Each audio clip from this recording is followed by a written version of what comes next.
Este é o programa Mídia e Marketing do UOL, com entrevistas sobre comunicação, publicidade, marketing e negócios.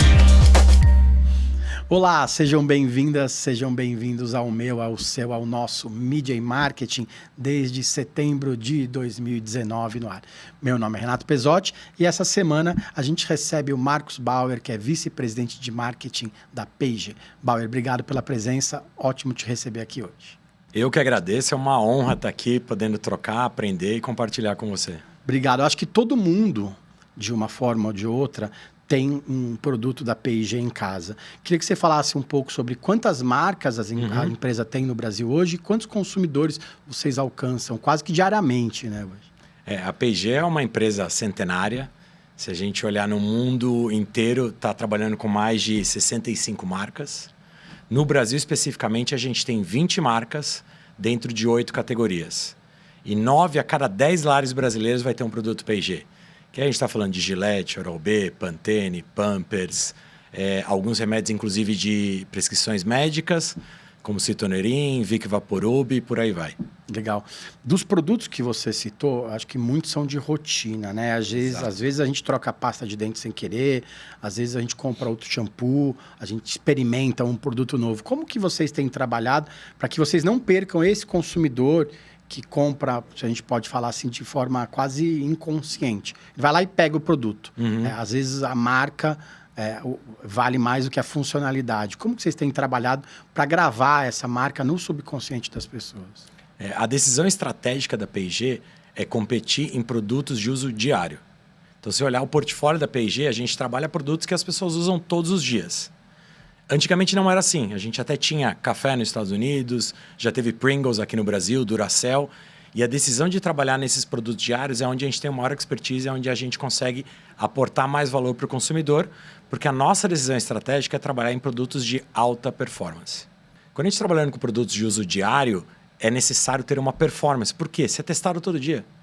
Quando você troca uma fralda, você troca a fralda 8 vezes ao dia. Você escova o dente 3 vezes ao dia. Então, o consumidor está ali provando o produto todos os dias. Então, essa nossa decisão de trabalhar em produtos diários, ela depende de ganhar com superioridade no produto, na embalagem, na comunicação, no valor e até dentro da loja. Então, dentro da P&G, a gente tem os 5 vetores de superioridade. Que o nosso objetivo é ser superior nesses 5 vetores que eu mencionei. Garantindo que a gente vai ter um produto de performance melhor, que eu vou comunicar muito melhor, que dentro da loja ele vai estar muito mais visível, num valor que faz sentido pagar e trabalhando com uma embalagem que comunica aquilo que a gente quer explicar para o consumidor. Legal. E dentro desses vetores, a gente fala muito sobre, ou se falava muito dos P's do marketing, né? Sim. O que é mais importante hoje para o consumidor? Preço, produto, promoção? Algum desses P's do marketing ainda tem uma força maior hoje? Se não tiver integrado, já era. Eu acho que tem que estar integrado e a gente evoluiu desses P's até para incluir mais vetores ali dentro, né? A gente quebrou dentro dos 5 vetores de superioridade que a P&G comunica. Então, quando eu falo de produto, eu tenho que ter um produto que está resolvendo uma dor do consumidor que a gente identificou. Seja uma caspa, seja uma hidratação no cabelo que eu quero passar, seja uma fralda para não vazar de noite, para eu deixar meu bebê dormir a noite toda. Ou a gente dormir a noite toda. Exato. O bebê se desenvolve e a gente também. Todo mundo descansa. Todo mundo descansa. Quando eu vou para o produto, eu tenho que explicar isso. Quando eu vou para a embalagem, eu tenho que explicar isso que o meu produto está falando. Então tem que estar visível, tem que ter fácil, porque o consumidor tem pouco tempo na loja para comparar, para escolher. E aí dentro da loja eu ainda posso trabalhar essa comunicação, seja com uma faixa de gôndola, seja com display, seja com uma visibilidade extra. Tenho minha comunicação na mídia para passar esse produto. E aí eu tenho que equilibrar a minha equação de valor, que o que eu estou cobrando faz sentido e vale a pena para ele. Então dentro desses 5 vetores de superioridade é onde a gente trabalha cada um de uma forma separada para garantir que os produtos da P&G tenham essa superioridade irresistível. Muitos dos produtos que vocês têm hoje ensinam o consumidor. Foram categorias que foram criadas em alguns momentos, mas hoje ensina o consumidor. É um enxaguante bucal, é a forma de se escovar o dente, é a forma de trocar melhor a fralda. Não é só fazer publicidade, né? Precisa também... a gente não pode falar doutrinar, mas tem que ensinar o consumidor a usar melhor os produtos para que eles durem mais, para que eles tenham uma performance melhor também, né? Quem ensina a gente são os consumidores. Porque, estando perto deles, a gente começa a ver aonde é o problema, que ele precisa e onde ele quer melhorar. Então, ao invés de eu ensinar, eu trago soluções para os problemas que existem hoje. Vou tirar um exemplo, já que a gente estava falando de fraldas. Qual que é um grande problema de um pai ou de uma mãe? É dormir a noite toda com o bebê. Se eu tenho uma fralda que vaza, essa fralda ou passa um cocô, daqueles cocô bombas, né? Que você acorda, tem que trocar o lençol, o bebê tem que trocar. Aí acabou a noite e já começou o dia, porque começou tudo aquilo. Quando você trabalha numa fralda que vai ter uma barreira anti-cocô, que permite que aquele cocô bomba não passe da fralda, ou que tem uma superioridade melhor de absorção, o bebê vai dormir a noite toda e ninguém precisa acordar. Eu não estou ensinando ninguém nesse exemplo. Eu estou aprendendo onde é um problema, como resolver esse problema, para eu comunicar essa solução para a categoria se desenvolver, para o produto vender mais. Então, acho que a ordem seria muito ao contrário. É meio que o que aconteceu com a publicidade também, né? Que a publicidade era só uma mão e agora é duas mãos. Exato. Acontece essa segunda mão, essa outra via, que as marcas também recebem essas demandas do consumidor, né? E a P&G é uma empresa que põe o consumidor no centro. Então, não sei se você sabe, mas há 101 anos, lá em 1924, a P&G criou o conceito de pesquisa de mercado para a indústria. Então, antigamente existia pesquisa, mas não por produtos ou sobre consumo. Quando a P&G inventou isso, foi para bater na porta do consumidor e entender como ele estava usando os produtos. E aí, desde então, a gente foi evoluindo a maneira de pesquisar e estar perto do consumidor. Então, hoje, eu tenho orgulho de te falar que toda semana eu tenho pelo menos uma interação com o consumidor, seja visitando a casa dele, seja entrevistando online, seja tentando entender o que a gente precisa melhorar nos produtos ou na nossa comunicação para servir melhor o consumidor e aprender com ele. Já que você tocou nesse assunto, como que fica a inovação dentro da marca? Porque, querendo ou não, você tem muitos produtos para muitos tipos de consumidor e recebe muitos insights. Só que não é fácil uma empresa global mudar ou uma embalagem ou mudar uma coisinha num produto, não é simples, né? Não. Como que fica essa mudança, essa troca da publicidade, do marketing, da comunicação com a parte de desenvolvimento de produtos? Como que de repente, ter uma peculiaridade no Brasil, o pessoal gostaria que fosse assim. Como que o global recebe e fala, mas por enquanto não vai rolar. Como que é essa troca? A gente tem a grande sorte de o Brasil ser um mercado muito grande para a P&G. Então, se você for pensar em termos econômicos, PIB, o Brasil vai estar ali entre 8ª, 10ª posição no mundo, dependendo ali de quanto que está o nosso valor do dinheiro, né? Mas se eu olho para higiene e beleza, o Brasil é o 3º maior mercado do mundo. Então, é muito relevante para a P&G e é muito relevante para a nossa indústria. Então, o que funciona aqui faz a diferença globalmente em qualquer empresa de bens de consumo. Então, a gente tem essa relevância com o poder para influenciar. A P&G, em paralelo, ela investe mais de 1,8 bilhões de dólares em entendimento do consumidor todo ano. Como a gente está muito próximo dele, entendendo as pesquisas, as iniciativas, tudo já é plugado com esse conhecimento. Então, é uma forma constante de aprendizado que a gente tem deles. Um grande exemplo que a gente tem é a Downy no Brasil. É uma marca recente, então ela tem ali aproximadamente 15 anos no Brasil e é uma líder de mercado absoluta, porque ela entendeu o que é importante para o brasileiro. Isso faz ficar mais fácil, esse jeitinho brasileiro a conseguir convencer o global a ter essas novidades no país também. Né? A gente entendendo o insight, conseguindo explicar bem para o global, né, e mostrando o impacto que isso pode ter em vendas pelo tamanho do mercado, facilita muito.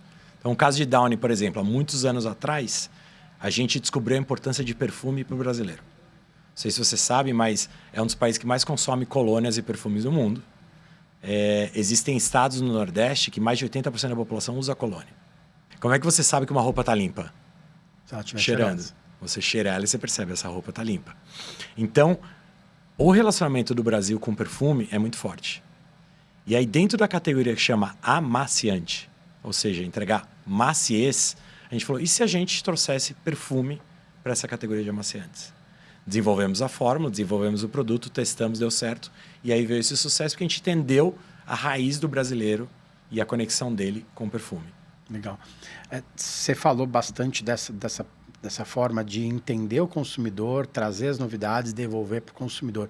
Só que agora a gente tem o problema dessa multifragmentação da atenção do consumidor. Às vezes as pessoas não prestam mais atenção nas novidades. É difícil conseguir capturar essa atenção do consumidor. Como, com tanta novidade, com tanto produto, como levar isso para o consumidor sem interromper o tempo todo? A gente debate muito o excesso de estímulos que as pessoas Perfeito. têm recebido no dia a dia. Como contar essas novidades sem ser uma coisa chata? Isso tem muito a ver com o histórico todo da P&G, né? Como vocês têm levado isso para o consumidor? O desafio é bem interessante, porque antigamente, se eu colocasse uma propaganda num domingo à noite ou numa telenovela de noite, era muito fácil atingir o Brasil inteiro e o dia seguinte você era assunto no café da manhã ou na reunião do trabalho. Hoje, as marcas não determinam mais a comunicação, como era antigamente. Hoje a conversa está rolando nos meios sociais, você precisa participar delas, entrar nelas e ela está muito mais fragmentada. Então hoje a gente vê a importância de estar perto dos criadores de conteúdo para que eles nos ajudem a conectar com as comunidades dele. Então é uma mídia muito mais fragmentada, uma comunicação muito mais fragmentada, mas que tem o benefício de ser mais autêntica. Um criador de conteúdo, ele tem uma comunidade que segue ele por um motivo, que admira ele por um motivo, que se conecta por um motivo, e ele vai saber conversar com essas pessoas de uma forma muito mais autêntica do que eu de uma forma única, colocando uma comunicação única na TV. Então, um grande benefício que a gente tem é, ao invés de eu fazer uma propaganda única para todo mundo que vai conectar só com uma parte da população, hoje eu posso explicar os meus benefícios de produto para vários criadores e eles comunicam com as comunidades deles do jeito que vai mais ativar essa atenção. Então, é um trabalho mais granular, de formiguinha, mas que traz muito mais autenticidade na comunicação do que a gente trabalhava antes. Quando a gente ouve as marcas falando isso, a gente percebe que isso também mudou a forma do marketing como um todo trabalhar, porque a marca deixou de ter o poder da comunicação. Né? Ela passou, o momento que você passa isso para o criador de conteúdo ou para o consumidor, o cara vai fazer, a pessoa vai fazer do jeito que ela quiser. Né? Você perde o poder. Como que é lidar com isso também numa marca, numa empresa global que tem tantos anos?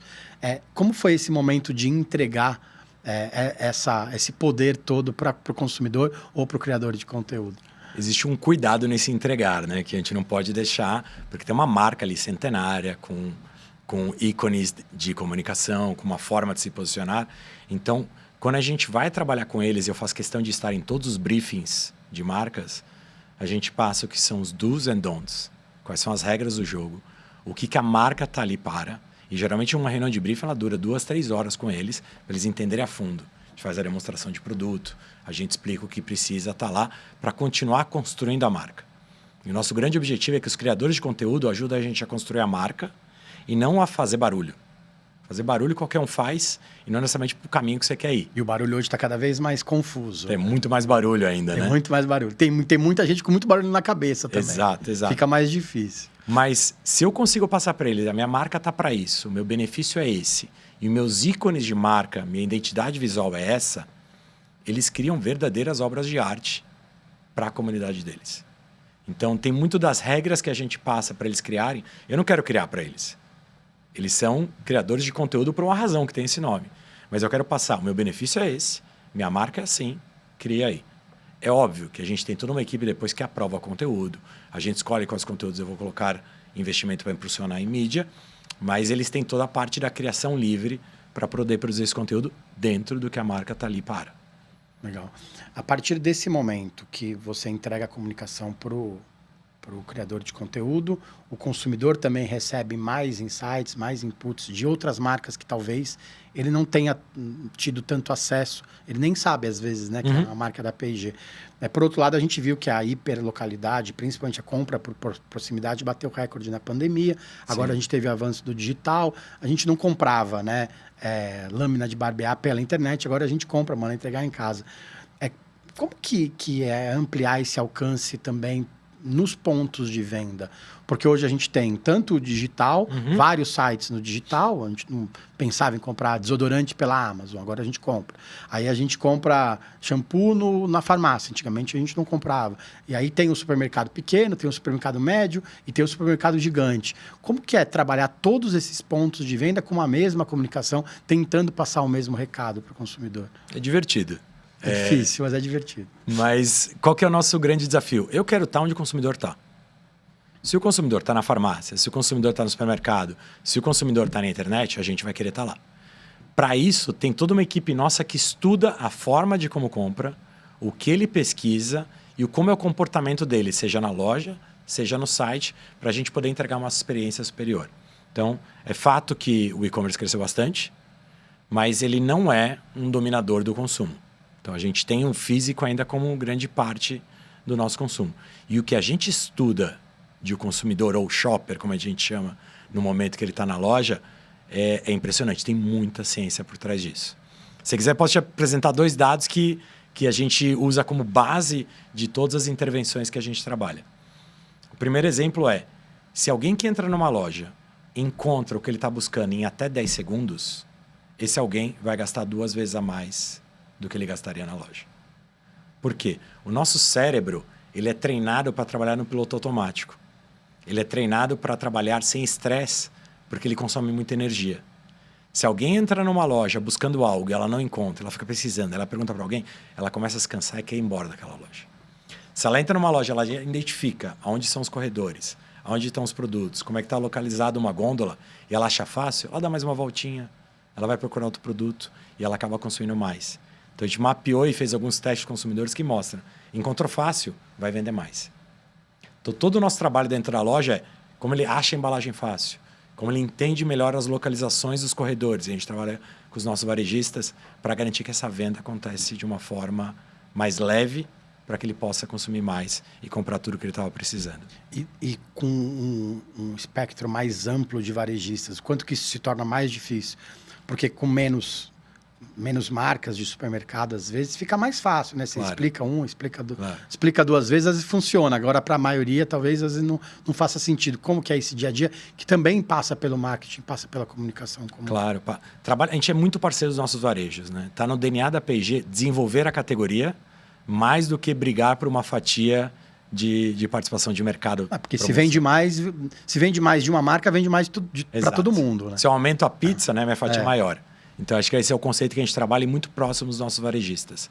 Então, hoje a gente tem uma equipe toda para suportar nosso varejo, que vai trazer insights e ajudar a aplicar esses insights com eles. Então, muitos clientes, a gente tem essa parceria junto. A gente acabou de ter um evento na P&G que a gente recebeu praticamente 100 clientes para divulgar todo esse conhecimento nosso, com toda a intenção de que eles apliquem para que a categoria cresça mais. Então, a gente vai estar vocal, sempre tentando compartilhar o máximo de insights que a gente puder para eles crescerem mais a categoria. E dentro da inteligência artificial, hoje a gente vê, já tem crescido as ferramentas como o ChatGPT para você fazer perguntas. Tem gente que já usa o ChatGPT como site de buscas e, de repente, em breve, já vai te indicar um produto para comprar.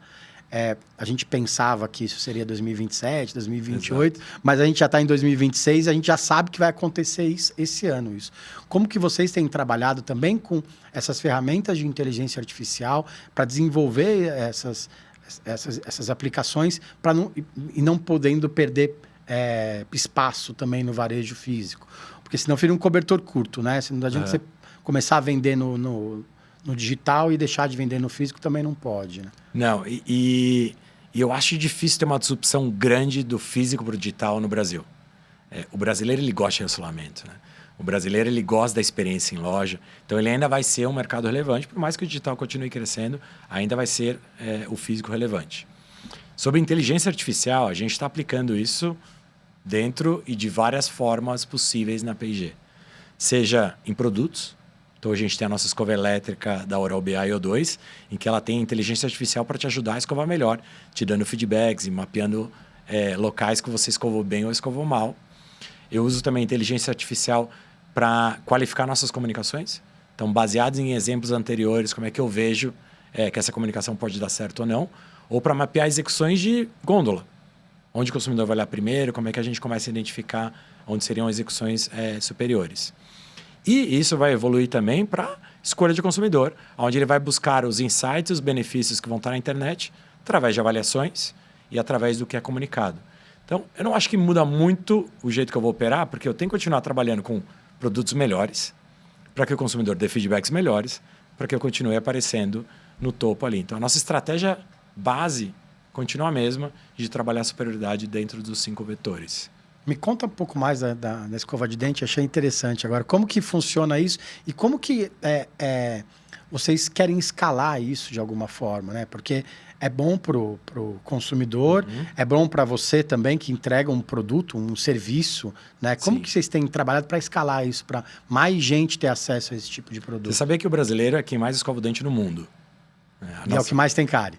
E é o que mais tem cárie, então tá bem estudado.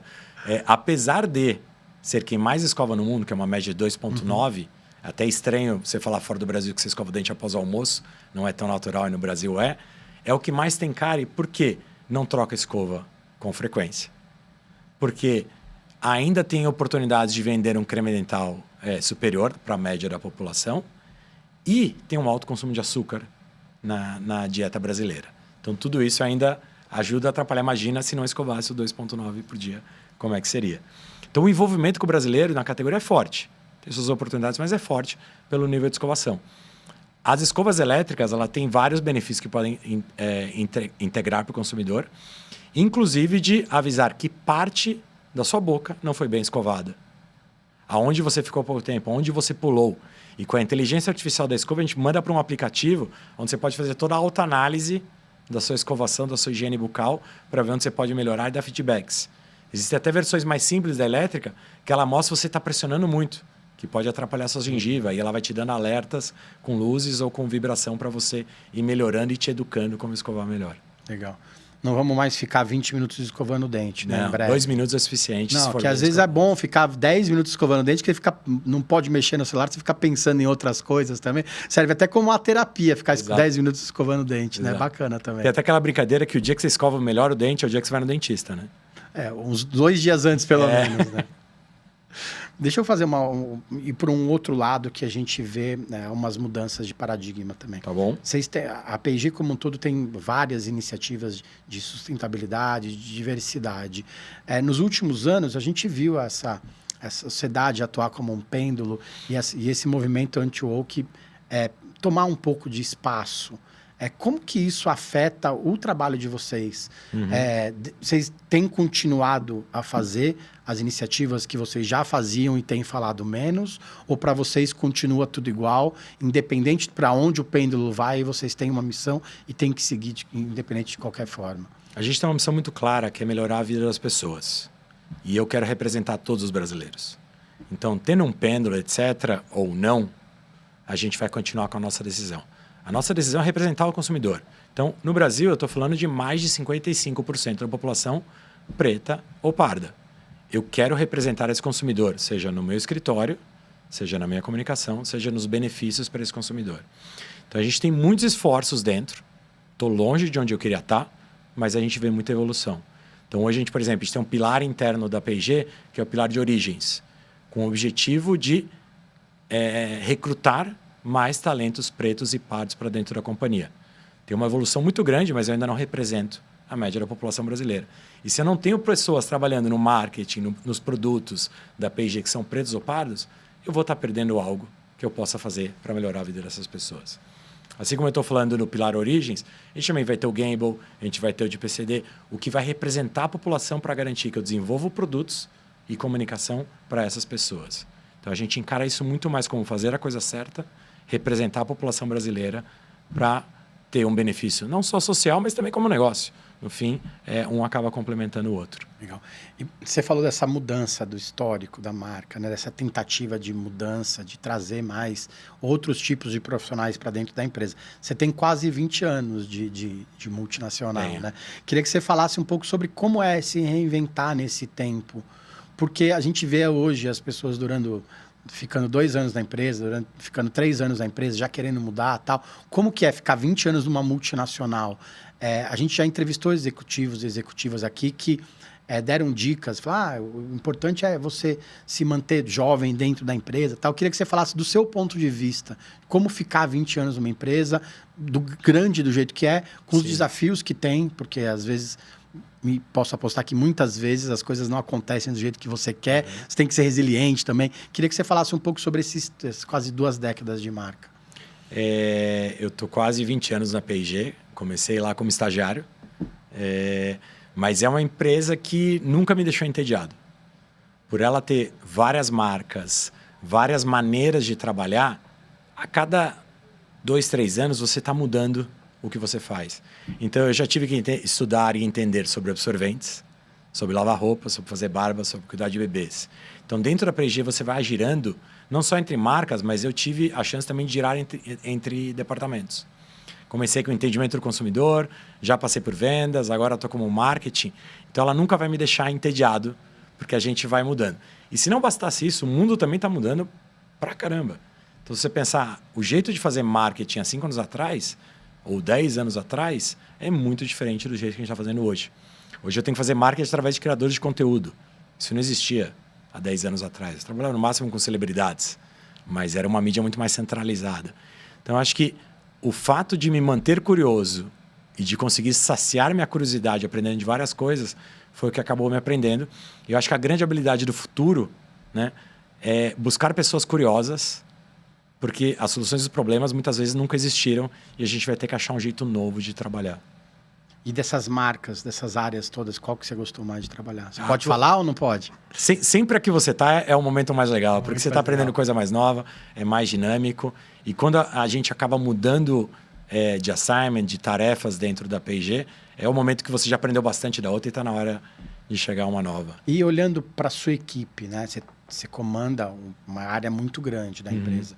Como que é passar esse ensinamento para os estagiários, que às vezes falam assim, putz, faz 1 ano que eu estou estagiando, quero trocar, né? Deve ter um monte de estagiário. Ou tem estagiário lá que vira para você e fala, puta, Mário Bauer, eu acho que eu vou sair, porque eu quero ter outros desafios. Como que é mostrar que, na verdade, vale a pena ficar tanto tempo na empresa? Assim? Eu acho que todo mundo ter um desafio relevante acaba sendo motivado. Então, você dar um desafio para todo mundo, algo para ele aprender, algo para ele executar de novo, vai acabar mantendo essa pessoa motivada no dia a dia, desde que ela veja valor naquilo. Eu acho que o grande desafio de uma liderança hoje é pedir as coisas mostrando o valor e o impacto que ela pode ter. Porque às vezes vira só um to-do list também não é legal. Você saber onde você vai agregar valor, você ter o impacto ali significativo como visão na sua frente para ir atrás, é o que motiva cada um ali. Todas as segundas-feiras precisam ser diferentes, né? Exato.